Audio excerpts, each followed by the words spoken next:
Hello, and welcome to the Discriminating Gamer, the board game review show that's fat once again. That's right, I've put on a little weight.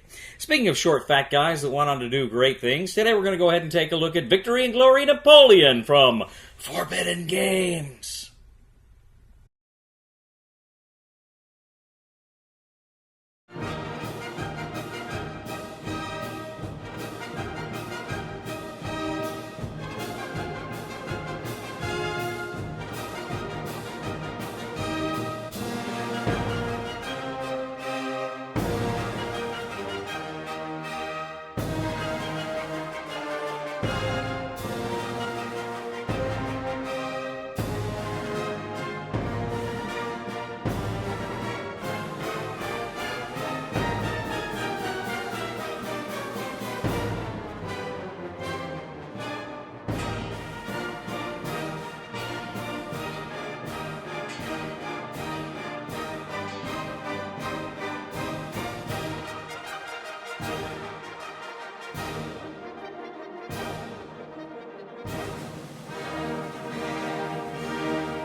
In Victory and Glory, Napoleon from Forbidden Games.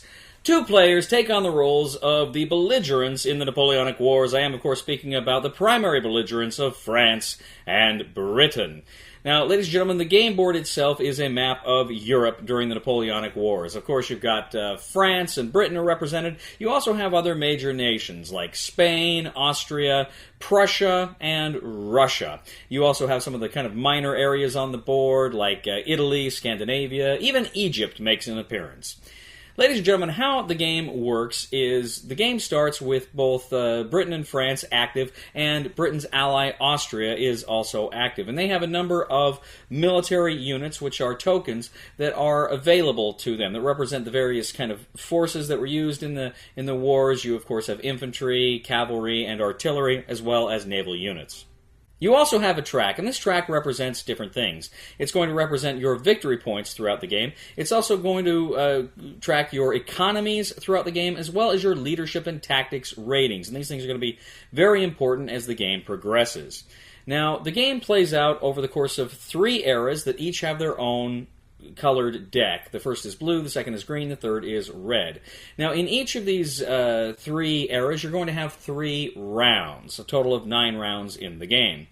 Now, what you're going to do is during each round, each side is going to be dealt a number of cards, 10 cards to be precise. They're each going to have a chance going back and forth to play 6 of the cards, at which point most of those cards will be removed from the game. The remaining cards will go into a discard pile to be shuffled in and used again. Now, as you're playing cards, the cards have 2 different things. They have an event, and then they also have kind of a smaller bar that contains information that you can do if you don't want to do the event. Now, the things you can do with these events are either, move up your economy, move up your economy rating, move up your leadership and tactics rating, or very often you can spread influence. Now, this is an absolutely essential and very important part of the game. Each side has a number of influence cubes. The French, of course, have blue, the British have red. And you're placing influence in different regions of the board, the different countries. Of course, you can place them in France or Britain, but you can also place them in Spain, Prussia, Russia, Austria, Italy. So you're spreading these influence, and that's important because a lot of the cards that you play will say you get a certain advantage if you have more influence in this particular part of Europe. So you're spreading your influence around the board, but again, you can do that from the event or from the smaller bar that may let you do that as well. Sometimes, though, that bar can have negative consequences, so your choice to either do something negative to yourself or give your enemies some kind of big advantage with the event. Now, some of the cards may be campaign cards. Now, if you get a campaign card, essentially what you do is if you choose to play it, you do not discard it, you do not remove it from the game, you hand it to your opponent. That opponent then can see where you are launching a campaign. And your opponent has the ability to take any number of their military units, though there are limitations on where you can use naval units, and they place them in that area. Then the attacker can see how many units they place, but they don't know what the total number are, because each of these units has a printed value on them. They don't know what the value is because it's face down, but they know there's a certain number of units. So the attacker then can take a number of his units and place them there as well. Then you reveal the units. You see who has the most value there, total value of all the units. But it doesn't end there, because until the very end of the era, you're going to be going ahead and going back and forth, and the person who received that card can then play it again to reverse the campaign. So the attacker, the person who initiated the campaign, then they can place units out there face down as the defender, and the attacker, the new attacker, can place tokens out there to try to attack. So again, you're building these campaigns on one another. At the end of the era, you're going to go ahead and look at that to resolve it. And how it's resolved is you look at all of the numbers that you have on the board total. Critically, too, in a campaign, there's also a combined arms bonus. You get that bonus from if you play different units. So if you don't just have, say, infantry, if you have infantry and cavalry, you get a bonus for each unique unit, and you get another one for artillery. And if you've got naval units, you can get that. So you get a total of 4 there. That can be added to your total as well. Also, you're going to look at your leadership and tactics ratings. Your leadership and tactics ratings, whatever number you're at, is going to be added to that number. And then whoever, of course, has the highest number has won that campaign. The loser has to, of course, remove one of their military units from the game, and they are going to take a negative consequence, or sometimes it's not negative, sometimes it's just a lesser consequence from the board. It'll say loser does something, but critically the winner is going to gain something. Usually they're going to gain victory points, but they may gain other things as well.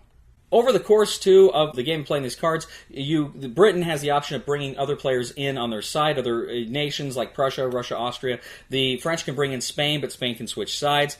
But critically, you gain access to their starting military units, and then, again, playing some of these other cards, it can let you draw more military units for your faction, Britain and France, or for some of your allies as well. So the number of units you have available, it can really be affected by what allies have been brought into the game. Now, France can knock out Britain's allies by launching successful campaigns. So if they launch a campaign into Austria, and at the end of that campaign the French win, Austria once again becomes a neutral. They're knocked out of the game. So at the end of each era, you need to score the board. And you score the board based on influence you've got there. So each era has a specific number for that era, what it scores. And sometimes it goes up, sometimes it goes down, sometimes it reverses to that.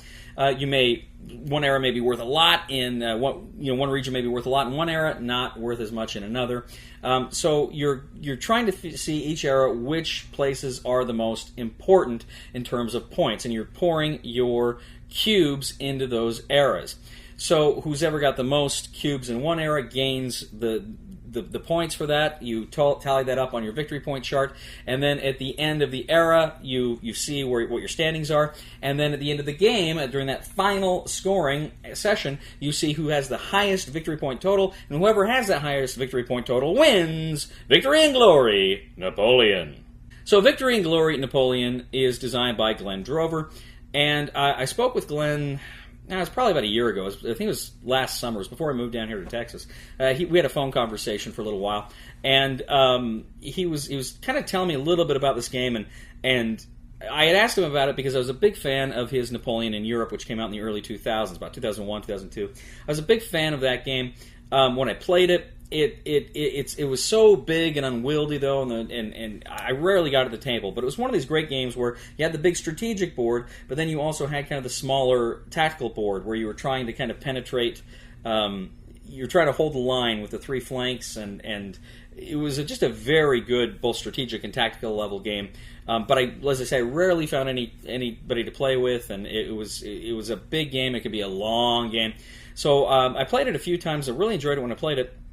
But I didn't bring that with me to Texas. I actually gave it to a friend who I think is going to sell it here, and it's I love that game, but I could never play it. So I was wondering if this was maybe a more streamlined version of that game, and that's kind of what I was expecting. And I think I misunderstood Glenn when we spoke, because I thought he said he wasn't going to make this game available, but he has. The game here is not simply a clone of Napoleon in Europe. It's a very different game. Now it's similar superficially. The game board looks almost identical to the Napoleon in Europe game board. It looks very similar to that game board. But it plays very differently. As I say, in that game you had little minis of your artillery, infantry, cavalry. Here they're all represented by chits. And you don't have, of course, that tactical board. Rather, instead of kind of minimizing it to the tactical board, it kind of maximizes it to a general campaign. Not one battle, but a campaign. So that was very different. And of course, scoring here is very different. Some of the cards you would play were similar. Some of the event cards you play is similar. And I know there was also a video game that I actually played. Glenn, I think, sent that to me as well. It too is called Victory and Glory Napoleon. There's a little more, deals a little bit more with the military units, as I recall, and there's some subtle differences here, but there's some similarities as well. So that's kind of my background with this game and with this system. But this is an entirely new system here. I rarely watch other reviewers review games before I get a chance to. Sometimes if I get hung up on rules or something, I will. But I kind of like to go into them fresh. But I must admit, I did watch Marco's review of this game. If you haven't ever watched a Marco review, you should. They're great. I watched this Marco review, and he said he hoped that Victory and Glory was the first part of a series. He hoped that Victory and Glory could be applied to different historical eras and different themes, and that kind of intrigued me. So I thought, well, you know what, I need to take a look at this. So I asked Glenn, I said, hey, I'd love to review this game. So they sent me out a copy. And first of all, the game feels a lot like, to an extent, Twilight Struggle, where you're playing the card for either the points or the event. Here you're playing for the event or the other little bar. So in that sense, it reminded me somewhat of Twilight Struggle in the way you're playing the cards.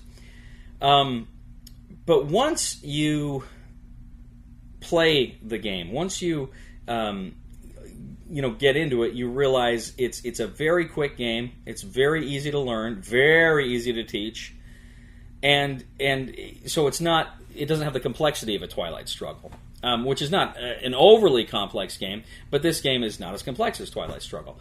It's pretty quick. It plays about an hour and a half, maybe 2 hours tops, but it moves fast when both players know what they're doing. You go gaboom, gaboom, gaboom. So it's pretty quick. I played this a couple of times now, and I will say I do have some issues. The game... The events follow the Napoleonic Wars pretty accurately, pretty faithfully. So there is that arc of France very strong right out of the gate, and then it kind of wanes. And that last era is brutal toward the French. So it does feel a little scripted. Not so much that I don't think you can overcome that. I just think the lesson is if you're France, you've got to come out of the gate running. You got to do as much to get ahead as you can early in the game, because you're not going to be able to do it at the end of the game. I think... so like I said, it does feel a little scripted in that sense, but not necessarily... I mean, not entirely scripted in the sense of the game's going to play out exactly the same every time, but there is going to be some of that, some similarity there. Having said that, you can still craft a strategy. You can still make decisions that will affect the course of the game, and like I say, a lot of that's going to depend on France being aggressive at the beginning of the game. In both games I played, and I played both sides, France and Britain, in both games I played, Britain did win, so it did seem there was a bit of a... I do think the game may be a little weighted toward the British. It has to play a little bit more. If it is, I don't think it's much. I can see there's room for France to really work here. I just haven't done an effective strategy or seen an effective strategy in the games I played, but I think that's possible, and I know from other people it is. But I do think Britain maybe does have a slight edge in the game. One other thing, too, is the whole campaign system here is interesting. It's kind of a very abstract way to deal with the military side of the game, because ultimately, of course, Napoleon, these are the wars of Napoleon. I liked it. It was good. It did feel a little deterministic to me. I mean, obviously, you can select which units you're going, and there's some bluff and counter bluff there, which is good. But it just seems like it's just a straight number system. I would have liked a little bit of chance, maybe just some kind of a die roll or a table or just something to add some chance to it, or maybe even a card system, like another deck of cards just for combat. Something like that, I think, could have added a little spice to the combat. I would have liked that. I know that's probably not what they were going for, but I don't know, maybe in an expansion or something that might be a possibility. But I would like the idea of just a little more flavor to the military aspect of it. Now, those criticisms, such as they are relatively minor. This is a fun game. I mean, this is a really good game, and I really enjoy it. I love Napoleonic games. I love the Napoleonic theme, which just drips from this game. This has just got an amazing historical theme. Those event cards just take you back to the era, and so I love the game on that level. But more than that, it's just a good you're competing on different levels. You got to get your economy up. One thing I didn't mention: if your economy rating is lower than the number of military units, you have to kind of destroy your military units. So you got to pump up your economy because you can't just build military units willy-nilly. You've got to watch your economy to make sure you can support them. At the same time, you got to get your influence out there, and you can't neglect your leadership and tactics, because when you actually do have those battles, it's going to be important. That number is going to be important, and if your other guy gets too far ahead, it may be an insurmountable to beat them in combat. So you've got to watch all these things. There's a real balance to this game, which is very interesting and very compelling. I really liked Victory and Glory Napoleon, and the Discriminating Gamer highly recommends it. Buy it. Thank you once again for joining us today on The Discriminating Gamer. As always, we ask you to please leave a comment for us on YouTube, on Board Game Geek, on our Facebook page, or on thediscriminatinggamer.com. We ask you to please like us on Facebook, subscribe to us on YouTube, and follow us on Twitter. We are The Discriminating Gamer, and I'll start my diet tomorrow. Somebody help me on my feet again, and I don't know where I'm going, and I don't know where I've been. Please somebody help me on the solid ground. It's a long time, and I'll be dying. Once a year I wind up in the band. 2